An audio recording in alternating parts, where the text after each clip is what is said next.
This was the scene in 1973. A world running on empty. An oil crisis had brought the most powerful nations to their knees, sparking economic panic and turning neighbor against neighbor for a few drops of gasoline.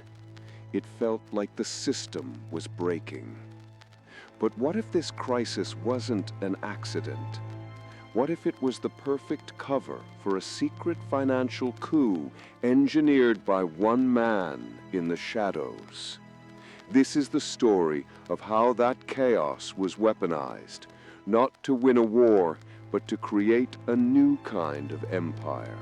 An empire built on a secret pact that would enslave the world to oil. This is the story of the Kissinger deal. To understand the deal, you have to go back to 1971. For decades, the US dollar had been as good as gold.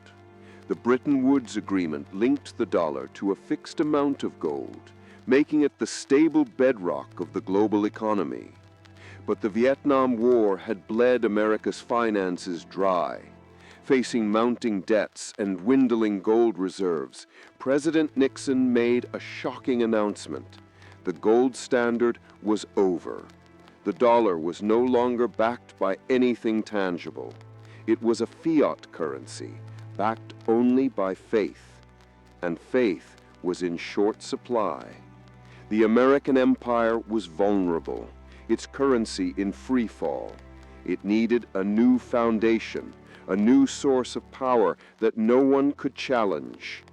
Enter Henry Kissinger, the U.S. Secretary of State, a master of geopolitics, a man who saw the world not in terms of morality, but as a grand chessboard of power. Kissinger understood that empires weren't just built with armies, they were built with economic leverage. With the dollar weakened, he devised a brilliant and ruthless strategy. If the dollar could no longer be backed by gold, it would be backed by something the entire world needed even more: oil. The plan was audacious. Force every nation on earth to buy oil in US dollars. To do that, he had to make a deal with the one kingdom that sat atop the world's largest ocean of black gold. In 1974, Kissinger flew to Saudi Arabia for a series of secret negotiations. The world believed he was there to mediate peace. The truth was far more consequential. He presented the House of Saud with a devil's bargain, an offer they couldn't refuse. The terms were simple, but their implications were staggering. First, the United States would provide the Saudi kingdom with unlimited military hardware, training, and a security guarantee, protecting them from any rival in the volatile Middle East. America's military would become the personal guardians of the Saudi throne. In exchange, Saudi Arabia had to do two things. One, they would only sell their oil in US dollars. Any country, whether Japan, Germany, or Brazil, would first have to buy dollars to purchase oil. This created a permanent artificial global demand for American currency. Two, Saudi Arabia would invest its enormous profits, its petrodollars, back into U.S. Treasury bonds, effectively financing America's own government debt. It was a masterstroke of financial warfare. The petrodollar system was born.